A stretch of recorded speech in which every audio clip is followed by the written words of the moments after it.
Hello students, welcome to only IAS. Only IAS में आप सभी का स्वागत है।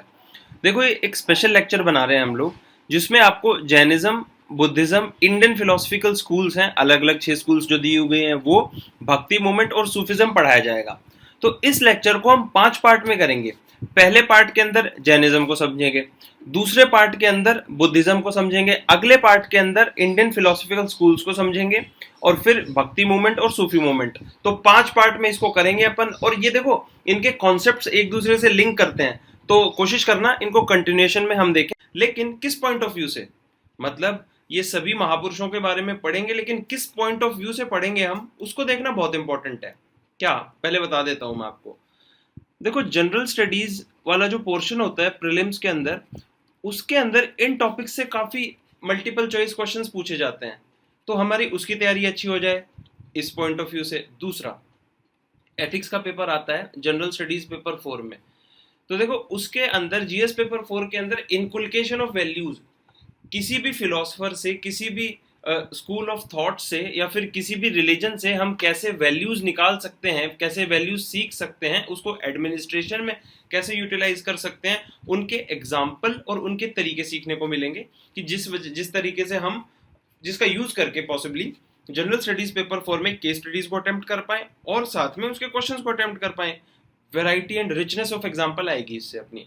और साथ में हमें एक अंडरस्टैंडिंग ये भी मिल जाएगी कि हम फिलॉसफी ऑप्शनल को समझ सकते हैं क्या। एक फिलॉसफी ऑप्शनल ना बहुत हमारे लिए फायदेमंद हो जाता है कई बार। क्यों? सिलेबस कम है, उसको समझ सकते हैं कि नहीं समझते हैं। तो जनरल स्टडीज से हम पढ़ें तो फिलॉसफी ऑप्शनल को कैसे हम अच्छे से कर सकते हैं, तो उसकी एक अंडरस्टैंडिंग बन सकती है।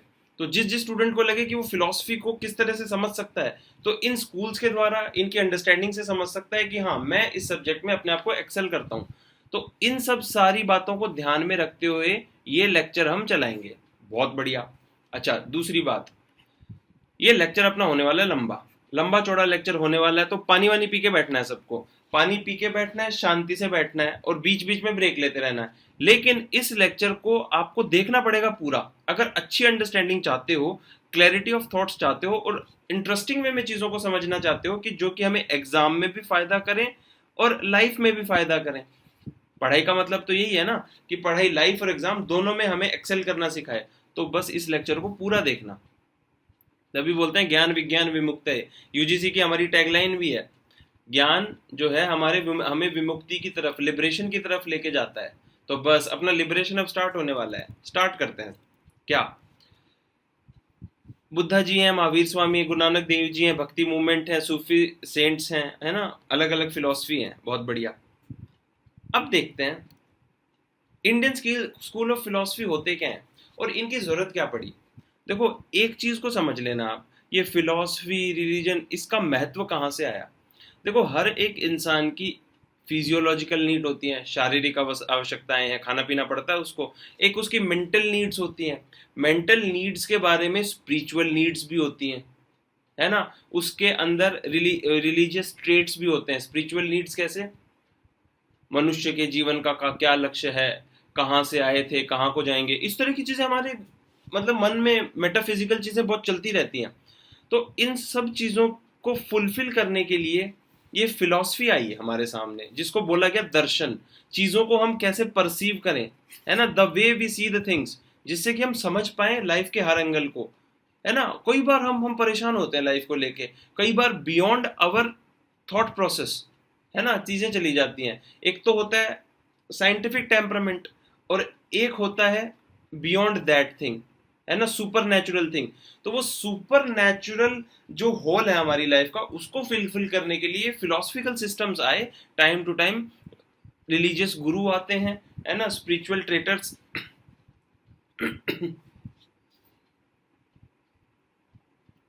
स्पिरिचुअल मेंटोर्स आते हैं, जो हमें समय समय पर चीजें बताने की कोशिश करते हैं।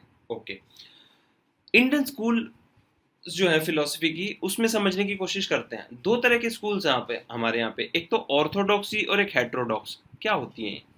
देखो, कोई भी सब्जेक्ट को पढ़ने का तरीका सबसे बेस्ट ये होता है कि उसके अंदर जो वर्ड्स मेंशन किए होते हैं ना, उनकी हमें अच्छे से डेफिनेशन, अच्छे से उनकी समझ होनी चाहिए। जैसे ऑर्थोडॉक्स का मतलब क्या होता है, बोलते रहते हैं ना यूजुअली कि भाई तू तो ऑर्थोडॉक्सी विचारधारा का आदमी है, बड़ा ऑर्थोडॉक्स आदमी है। जो आदमी ट्रेडिशनल चलता है ना, फॉलोइंग और कंफर्मिंग टू द ट्रेडिशनल और जनरली एक्सेप्टेड रूल्स और बिलीफ ऑफ रिलीजन, फिलोसफी और प्रैक्टिस करता है, उसको ऑर्थोडॉक्सी बोलते हैं, है ना। एक तरीके से ही उसका काम बना हुआ है उसी तरह से। हेट्रोडॉक्स कौन सा आदमी होता है, थोड़ा सा अनकन्वेंशनल, जो कि ऑर्थोडॉक्स सिस्टम पर बिलीव नहीं करता, है ना। तो ऑर्थोडॉक्सी सिस्टम कौन से हैं? ऑर्थोडॉक्सी जैसे न्याय वैशेषिक हो गए, योगा वगैरह, वो ऑर्थोडॉक्सी सिस्टम है। उनके हिसाब से लाइफ का एक पर्टिकुलर तरीका है जीने का, उसी तरह से सबको जीना चाहिए। उसको यूटिलाइज करके हम अपने सारे स्पिरिचुअल क्वेस्ट को कैसे फुलफिल कर सकते हैं, वो एक तरीका, तो वो ऑर्थोडॉक्स सिस्टम हो गया। लेकिन कुछ अलग तरीके से जैसे बुद्धिज्म, जैनिज्म आए, वो क्या बताना चाहते हैं अपने को, वो बताना चाहते हैं कि that is not only the way out, अलग तरीके से भी कर सकते हो, तो उस कन्वेंशन को फॉलो नहीं कर रहे। तो वो ऑर्थोडॉक्स और हेट्रोडॉक्स का डिफरेंस है। अच्छा, इन स्कूल्स को हम प्रॉपरली डिटेल में फॉलो करेंगे, तो यहाँ पर एक हल्का सा वेट ले लेते हैं। अब इंडियन फिलोसफीज के बारे में थोड़ा सा पढ़ लेते हैं। Indian philosophy is very rich. Rich क्यों है? रिचनेस है उसके अंदर, वास्टनेस ऑफ एग्जाम्पल है। Very rich, ancient and has its root in Vedic period. बिल्कुल, ग्रेट ऋषिज और sages in India lived a secluded life in forest and meditated on the ultimate truth or the nature of reality। वो ultimate truth पे गए थे, तभी उनका नाम पड़ा था ऋषि, है ना। ऋषि का मतलब ही होता है साइंटिस्ट, है ना। वो साइंटिस्ट थे, सेल्फ साइंटिस्ट थे, अपने ऊपर रिसर्च करते थे मेडिटेट करके, है ना। हाँ, कोई किसी भी काम को ध्यान से करेंगे, मेडिटेट करके करेंगे तो काम अच्छा होगा। वो खुद पे ही ध्यान करेंगे तो बहुत अच्छा काम हो जाएगा। ओके, इंडियन फिलोसफी जो है ना, वो स्पिरिचुअल इन इट्स अप्रोच है। अब स्पिरिचुअल का मतलब क्या होता है, इसको समझेंगे।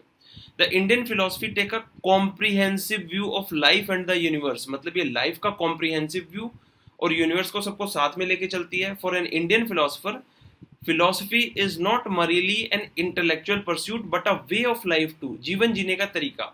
The Indian philosopher tries to apply and exemplify the philosophy in his life. The tenets and teachings of the philosophy also reflected in the life of the followers of the philosophy। बिल्कुल। अब जिन जिन words पर मैंने underline किया ना, इनको detail में देख लेते हैं। स्पिरिचुअल का मतलब क्या होता है? हिंदी में स्पिरिचुअल का मतलब होता है आध्यात्म, अधि आत्म, मतलब अपनी ओर देखना, आत्म की तरफ देखना, है ना, आत्म की तरफ देखना। और देखो, इंडियन फिलोसफी पढ़ रहे हैं ना, तो इंडियन फिलोसफी क्या है, संस्कृत, पाली, हिंदी, इस तरह के वर्ड्स में लिखी हुई है, तो वर्ड्स का बड़ा महत्व हो जाता है। तो उस तरह से समझेंगे तो ज्यादा अच्छे से समझ में आएंगी। So aims to recover the original shape of man. तो देख, हर एक इंसान की ओरिजिनल शेप क्या है? Eight the end of the day जो इंसान है, मोरालिटी तो भरी पड़ी है ना उसके अंदर, है ना। मोरालिटी तो भरी पड़ी है। दो चोर भी मिलेंगे ना, एक थीफ है और दूसरा थीफ है, दो चोर हैं, चोरी करते हैं, गंदा काम करते हैं, सारी बात ठीक है, लेकिन eight the end of the day उनके अंदर भी फ्रेंडशिप की भावना है। जब मरने को होंगे ना, पुलिस एनकाउंटर करती आएगी, भाई मेरे साथ दोस्ती नहीं छोड़ेगा, तो कंपेनियनशिप का एटीट्यूड आया ना, तो ये एक तरह की मोरालिटी हुई कि नहीं हुई? भाई तू मुझे धोखा मत देना, तो मोरालिटी हुई कि नहीं हुई? ये वैल्यू सिस्टम है ना। तो at the end of the day we are spiritual inside, means we are moral inside. तो क्या बोल रहा है? Indian philosophy spiritual in its nature है। वो क्या करती है? मोरालिटी डेवलप करने की बात करती है। सभी फिलोसफिकल स्कूल में इस तरह से चीजें देखने को मिलेंगी। अच्छा, इस मोरालिटी को थोड़ा सा डिटेल में और समझने की कोशिश करते हैं। क्या इंडियन फिलोसफीज को जब पुराने टेक्स्ट को पढ़ते हैं तो चीजें समझ में आती हैं। हमारे यहाँ पर इंडियन फिलोसफी के अंदर, चाहे बुद्धिज्म, जैनिज्म हो, कोई भी फिलोसफी हो, सबके अंदर ब्रह्मा का कॉन्सेप्ट बहुत पॉपुलर है। चार मुंह वाले ब्रह्मा है, एक दो तीन चार। मतलब क्या होता है ब्रह्मा का? देखो, पुराने जगत का प्राणी बोलते हैं ब्रह्मा को, means highest being in the order of beings. मतलब जगत पिता बोलते हैं ना, तो जितने भी बीइंग्स हैं ना, हम ह्यूमन बीइंग्स हैं, उससे ऊपर डीटीज बीइंग है, सबसे ऊपर जो बीइंग है ना, क्रिएटर बीइंग, तो वो है ब्रह्मा। ब्रह्मा, और ब्रह्मा के चार मुंह दिखा दिए। तो ब्रह्मा का होता क्या है? ब्रह्मा का जो बेसिक, ब्रह्मा अपने आप में है क्या? वो तो फॉर्मलेस है, ऐसा बोलते हैं ना। तो भाई फिर ब्रह्मा क्या है? तो ब्रह्मा अपने आप में एक क्वालिटी है जो चार गुणों को धारण करती है ना। फोर ट्रेट्स है ब्रह्मा के। ब्रह्मा क्या होता है? अनंत करुणा, अनंत मुदिता, अनंत समता और अनंत मैत्रेय का जीवन जीता है। Infinite compassion, infinite self control, infinite sympathetic Joy infinite harmony की लाइफ जीता है और हम सब के अंदर ये सब गुण समाये हुए हैं। ये हो गए ब्रह्मा। तो एट रूट हम भी ब्रह्मा ही है ना। हम कुछ भी स्पिरिचुअल मीन्स अपना के eight the end of the day इन्हीं क्वालिटीज को ही तो डेवलप करने की कोशिश कर रहे हैं। अगर हमारे अंदर कंपैशन आ जाए और कंपैशनेट आईपीएस ऑफिसर है तो कितना अच्छे से डील करेगा ना केस को हैंडल करने में। उसमें सेल्फ कंट्रोल बहुत तगड़ा है, तो कभी ब्राइब नहीं लेगा। अच्छा, उसकी पोस्टिंग कहीं भी हो जाए, कहीं भी उसकी पोस्टिंग हो जाए और वो सिंपैथेटिक जॉय का जीवन जिएगा, तो भाई साहब वो तो जंगल में भी वैसे ही काम करेगा और एक हैपनिंग पोस्टिंग पे भी वैसे ही काम करेगा। तो भाई सीधी सी बात है, स्पिरिचुअल होए अगर हम, ब्रह्मा वाली क्वालिटीज अपने अंदर आने लग गई तो फोड़ू काम हो गया अपना, बहुत बढ़िया। अच्छा, अब भाई हारमनी, सीधी सी बात है, कोई भी सरकार आए अपने को तो हारमनी से सबके साथ में काम करना है। तो ब्रह्म गुणों का विकास हुआ ना, तो बस ये ब्रह्मा का कॉन्सेप्ट आया। Means at the end of the day we have to become Brahma, means we have to realise our self. देखो सबसे ऊपर तो हमारे पापा है ना, फिर हम है, तो सबसे बड़े पापा कौन है हमारे? ब्रह्मा जी पापा है, क्योंकि जगत पिता बोलते हैं ना, जगत पिता ब्रह्मा। अलग अलग ट्रेडिशंस में, सूफिज्म में भी यही कॉन्सेप्ट आएगा, अलग तरीके से उसको समझाया हुआ है, सिमिलैरिटी देखने को मिलेगी। तो एथिक्स में कितनी काम की ये चीजें, स्पिरिचुअल का मतलब समझे। अच्छा, कॉम्प्रिहेंसिव, कॉम्प्रिहेंसिव वर्ड का मतलब क्या होता है? कॉम्प्रिहेंड करना, इंक्लूडिंग और डीलिंग विद ऑल और नियरली ऑल एलिमेंट्स और एस्पेक्ट्स ऑफ समथिंग, मतलब सारे एस्पेक्ट्स को कवर करना। अब पढ़ो, comprehensive view of life and universe, मतलब लाइफ के और यूनिवर्स के हर एस्पेक्ट को कवर करेगी। भाई कितनी बड़ी बात हो गई, होना ही चाहिए। जितने ज्यादा एस्पेक्ट हम कवर करेंगे, सिविल सर्विसेज की तैयारी है, अलग अलग एस्पेक्ट से अपन पढ़ेंगे तो कॉम्प्रिहेंसिव तैयारी हो गई, कौन रोकेगा सिलेक्शन से, अच्छी रैंक आएगी, बहुत बढ़िया। नेक्स्ट देखते हैं, इंटेलेक्ट का मतलब क्या होता है। देखो हम सोच विचार करके जो चीजें समझते हैं ना, ये वो होती है faculty of reasoning and understanding objectively, specially with regards to abstract matters. जो एब्स्ट्रैक्ट चीजें होती है ना, उनको रीजनिंग से समझना, तर्कों पर उतार के समझना। तो क्या बोलता है, केवल ये तर्क वितर्क से नहीं समझने की बात है, इसको लाइफ में इंप्लीमेंट कैसे किया जा सके। भाई हमें ब्रह्म गुणों का विकास होना चाहिए, यही नहीं कि बात कर ली। तो फिलॉसफी क्या है, हमारी इंडियन फिलॉसफी है ना, हमेशा वे आउट बताती है चीजों का। ऐसे करोगे तो ऐसे होगा।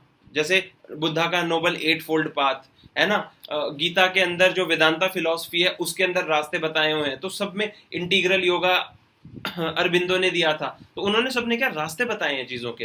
तो कॉम्प्रिहेंसिव तरीके से काम करेंगे तो केवल इंटेलेक्ट नहीं होगा। अच्छा, एक वर्ड बहुत चलता है फिलॉसफी के अंदर, मेटाफिजिक्स। क्या होता है? फिजिक्स क्या होती है? जो फिजिकल प्रेजेंस वाली चीजें। Metaphysics is a branch of philosophy that examines the fundamental nature of reality including the relationship between mind and matter। Mind matter क्या होता है भाई? मन में विचार चल रहे हैं, वो अपना माइंड है, और मैटर क्या है? अपनी बॉडी है। माइंड प्लस मैटर बन के बीइंग बना, बिल्कुल बना, है ना। Mind and matter between substance and attribute. Substance क्या होता है? सब्सटेंस तो पता ही है, ये सब कुछ सब्सटेंस ही है चारों तरफ अपने। और एट्रीब्यूट्स, गुण, बिटवीन पोटेंशियलिटी एंड एक्चुअलिटी। तो बोला सर इतनी भारी भारी डेफिनेशंस बता देते हो, तो सर के ऊपर से चली गई। भाई सीधी सी बात है, आप तो ये बताओ, आप और मैं दोस्त हैं, तो मैंने बोला अपनी दोस्ती है, आप फिजिकली प्रेजेंट हो, मैं भी फिजिकली प्रेजेंट हूं, बता सकता हूं आप मेरे दोस्त हो, मैं आपका दोस्त हूं, हम फिजिकल हैं, लेकिन हमारी दोस्ती मेटाफिजिकल है। इसको कैसे बताओगे? दोस्ती है भी लेकिन इसको दिखा नहीं सकते, है ना। मेरे मन में डाउट है, तो डाउट क्या है? मतलब ये कोई ऐसे थोड़ी है कि मैंने हाथ पे रख के दिखा दे, देखो भाई डाउट। तो ये मेटाफिजिकल चीज हो गई ना, माइंड और मैटर के बीच में रिलेशन। ठीक है, मुझे जाके वहां पे बहुत अच्छा अच्छा लगता है, तो मुझे वहां पे जाके अच्छा अच्छा लगता है। क्या अच्छा लगता है भाई? ये मेटाफिजिकल चीज हुई। तो बस इस एग्जाम्पल के साथ में समझ के फिर से पढ़ोगे तो एकदम समझ में आएगी। बहुत बढ़िया, ये कुछ कुछ चीजें अपन ने देख ली। अब क्या करेंगे अपन अब अपन एक एक फिलोसफिकल स्कूल्स को पढ़ने की कोशिश करेंगे। अपन ने कुछ कुछ बेसिक चीजें पढ़ने की कोशिश की थी। अभी याद रखना ये सब चीजें कि स्पिरिचुअल का मतलब क्या होता है, ब्रह्मा का कॉन्सेप्ट क्या होता है, और कॉम्प्रिहेंसिव का मतलब क्या होता है। एक और कॉन्सेप्ट बता देता हूं। देखो जिस टेक्स्ट को देखो किसी भी कॉन्सेप्ट को पढ़ने का सबसे बेस्ट तरीका ये होता है उसकी काल देश परिस्थिति, मीन्स किस टाइम पे वो चीजें लिखी गई थी, किस कंट्री में वो चीज लिखी गई थी, और किन सर्कमस्टांसेस में वो सब चीजें लिखी गई थी, तब हम उसका बेस्ट मीनिंग समझ सकते हैं। अब एक वर्ड हम बहुत ज्यादा यूज करते हैं, भगवान। आज तो देवी देवता टाइप या फिर परमात्मा टाइप इस तरह से हो गया। भगवान वर्ड का मतलब क्या था, हम बोल देते ना किसी को भी भगवान बुद्ध, भगवान कृष्ण, भगवान महावीर, तो बोले इतने सारे भगवान। भगवान का मतलब क्या होता है, तो भगवान की सिंपल सी डेफिनेशन उस टाइम के टेक्स्ट में क्या दी गई थी, भग्ग रागोते भगवा, भग्ग मोहोते भगवा, भग्ग दोषो ए ही भगवतो, मतलब जिस व्यक्ति का सारा राग खत्म हो गया, मीन्स जिस आदमी की सारी क्रेविंग्स खत्म हो गई। भग्ग दोषो, जिस आदमी का सारा द्वेष खत्म हो गया, मीन्स एवर्जन, गुस्सा उस्सा खत्म हो गया, प्योरिटी आई उसके अंदर, क्रेविंग लालच खत्म हो गया। भग्ग दोषो ते भगवा, भग्ग मोह, मीन्स जिसका सारा मोह मूढ़ता खत्म हो गई, जिसकी सारी फूलिशनेस खत्म हो गई, वो भगवान हो गया। तो कोई भी आदमी जिसकी क्रेविंग, एवर्जन और फुलिशनेस सब कुछ खत्म हो गई, तो वो भगवान हो गया।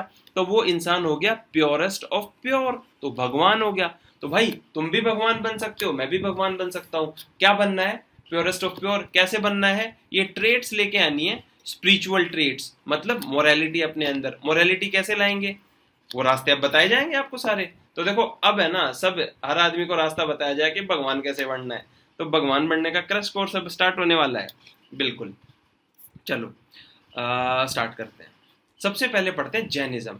दो एस्पेक्ट से पढ़ेंगे, इनकी टीचिंग्स को पढ़ेंगे, महावीर स्वामी क्या होते हैं, ये सब चीजें पढ़ेंगे, कब आए थे, क्या था, इनकी फिलॉसफी क्या थी। बहुत बढ़िया। देखो हेट्रोडॉक्स हेट्रोडॉक्स थे ये, समाज में जो प्रिविलेंट सिनेरियो चल रहा था ना उसको नहीं मानते थे। इससे पहले वैदिक रिलीजन्स थे, वो क्या मानते थे, लाइफ का वे ऑफ लाइफ है, धर्म अर्थ काम मोक्ष, उस तरह से लाइफ को जीना है। मैं डिटेल में इसको आगे कवर करूंगा इसी लेक्चर में, यहाँ पे नहीं बताऊंगा। अलग तरीके से सोचते थे, तो पढ़ लेते हैं। Jainism is an ancient religion that is rooted in the philosophy that teaches the way of liberation, मतलब हमें मुक्ति कैसे मिल सकती है ये चीज बताती है, और स्पिरिचुअल प्योरिटी का पाथ बताती है, एंड एनलाइटनमेंट कैसे प्राप्त कर सकते हैं through disciplined non violence to all living creatures. तो इसमें नॉन वायलेंस को बहुत ज्यादा महत्व दिया गया है।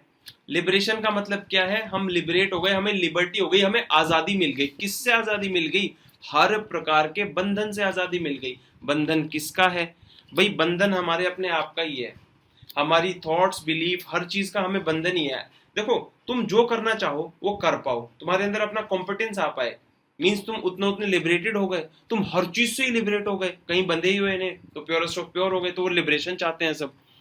एनलाइटनमेंट आ जाए।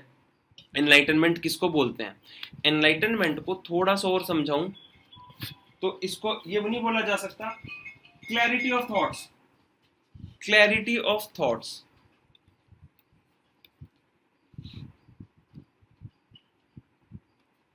ठीक।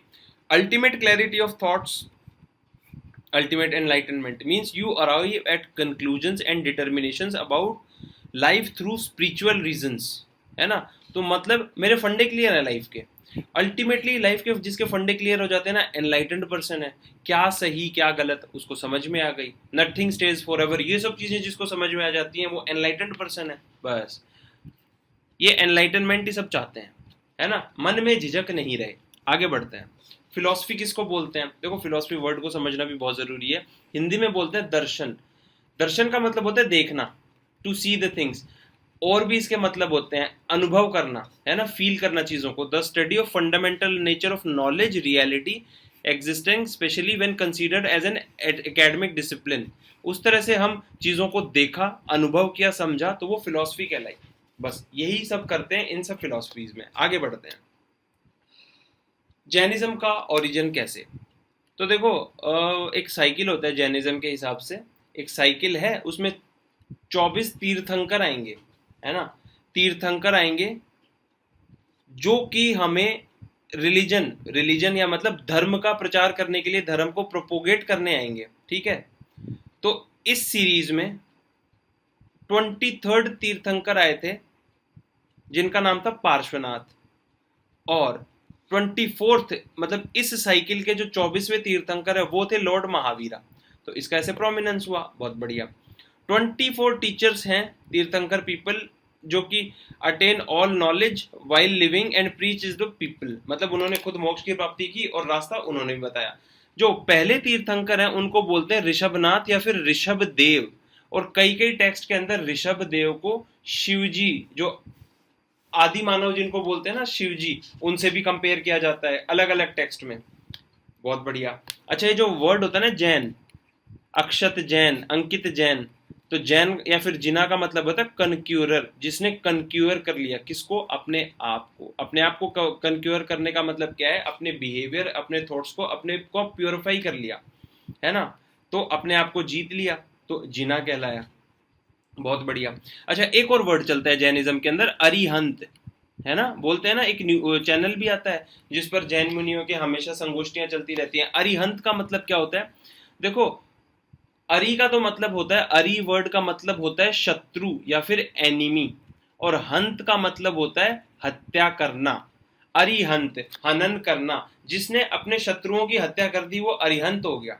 बहुत बढ़िया। मतलब मेरे जितने भी दुश्मन थे उनको मार दिया। तो मैं मोहल्ले में रहता हूं तो गुप्ता जी, शुक्ला जी और चंदेल साहब और माथुर साहब के साथ में और द्विवेदी जी के साथ में मेरा झगड़ा है ना, वो मेरे शत्रु हैं, पैसे खा गए मेरे, तो उनकी हत्या कर दूंगा तो मैं अरिहंत कहलाऊंगा? अरे बिल्कुल नहीं। अरिहंत का मतलब होता है जो सचमुच में अपने शत्रुओं की हत्या कर दे, और अपने शत्रु हमारे से बाहर कोई भी नहीं है। हमारे शत्रु कौन है, हमारे डिफाइलमेंट्स, हमारे विकार, जिनको जैन ग्रंथों के अंदर बोला जाता है कसाय, है ना, इन सबको जिसने खत्म कर दिया, एक एक करके भून दिया, अपने आप को प्योरेस्ट ऑफ प्योर बना लिया, तो वो हो गए अरिहंत। काम क्रोध लोभ मोह। अब देखो, फिलोसफी के डिटेल में तो जाएंगे नहीं, कसाय वर्ड भी यूजुअली जीएस में नहीं पूछा जाता है, लेकिन फिर भी हमें हल्का फुल्का अंदाजा होना चाहिए। जिसने अपना कार्मिक अकाउंट खत्म कर लिया वो अरिहंत हो गया। ये वर्ड भी क्लियर हो गया। कॉज ऑफ ओरिजिन, देखो सीधी सी बात है, हिंदुइज्म रिजिड हो गया था, ऑर्थोडॉक्सी था, ब्राह्मण्स का डोमिनेंस था, ठीक है। इसके बीच में महावीर स्वामी आए, उन्होंने सचमुच में रियलिटी को खोजा, फिर लोगों को बताया, तो जैनिज्म एज अ सेक्ट चल पड़ा, ठीक है। वर्ना सिस्टम चलता था, है ना, और फिर बाकी फिर पॉलिटिकल कोज भी थे। महावीर स्वामी आए, उसने अपनी नॉलेज दी, तो क्षत्रियों को ये लगता था कि ब्राह्मण्स का डोमिनेशन है, तो हम जैनिज्म को फॉलो करते हैं, हमारा डोमिनेशन बन जाएगा, तो ऐसे करके। और फिर इसके इकोनॉमिक रीजंस भी थे, उसमें अपन नहीं जाएंगे, आगे बढ़ते हैं। वर्धमान महावीर के बारे में देख लेते हैं। 24 तीर्थंकर थे, इनका जन्म हुआ था 540 बीसी में। जगह का नाम क्या था, कुंडलग्राम या फिर कुंडग्राम भी बोलते हैं, है ना। बहुत बड़ा तीर्थ स्थल है ये, पिलग्रिमेज का प्लेस है, इस पे जाना भी चाहिए, वैशाली के पास में पड़ता है। बहुत बढ़िया। अच्छा, he was contemporary of Buddha, Buddha ji और महावीर स्वामी दोनों साथ साथ के थे। जंत्रिका क्लैन, जो वज्जी कन्फेडरेशन, मतलब वज्जी कन्फेडरेशन रॉयल फैमिली इनसे लिंक थी, तो उससे बिलोंग करते थे। इनके पिताजी का नाम था सिद्धार्थ, और सिद्धार्थ गौतम का सिद्धार्थ था, तो उससे कंफ्यूज मत हो जाना, अलग अलग थे। Head of the Jnatrika Kshatriya clan, and उनकी मदर का नाम था त्रिशाला, उनकी सिस्टर का नाम था चेतका, है ना, जो सॉरी, उनकी मदर थी त्रिशाला, जो कि चेतका किंग थे ना वैशाली के, उनकी सिस्टर थी। बहुत बढ़िया। उसके बाद में 30 की एज में इन्होंने संन्यास लिया था। 12 वर्षों तक इन्होंने बहुत तपस्या की। तपस्या कर करके इन्होंने कैवल्य ज्ञान की प्राप्ति कर ली। मीन्स केवल एक डिग्री ऑफ वननेस, मीन्स ब्रह्म ज्ञान टाइप, समझ रहे हो ना, जहां पर अल्टीमेट प्योरिटी मिल गई, है ना, एट्रीब्यूट्स के बियॉन्ड। तो वो मिजरी और हैप्पीनेस को कवर कर लिया, और 42 के एज में ये कैवल्य को प्राप्त हुए, है ना, एनलाइटनमेंट इनका हो गया। इन्होंने अपना पहला सरमन पावा करके जगह वहां पर दिया था। अच्छा, हर तीर्थंकर एक सिंबल से डिनोट किया जाता है, महावीर लॉयन सिंबल से डिनोट किया जाता है, ठीक है। इन्होंने अपना मिशन लिया, फिर कौशल, मगध, मिथिला में, वहां पे सब हर जगह अपने वो किए, अपने मिशंस टू किए, मोनेस्टिक एस्टेब्लिशमेंट वगैरह लेके गए, और 72 वर्ष की पक्की हुई आयु में 468 बीसी के अंदर, पावपुरी के अंदर, ये परम मोक्ष को प्राप्त हो गए। बहुत बढ़िया। Wish you all the best. Lecture को यहीं वाइंड अप करते हैं। Only I S, nothing else, and I am going to make it for sure, anyway anyhow. So happy time, good luck, enjoy, take care, bye bye.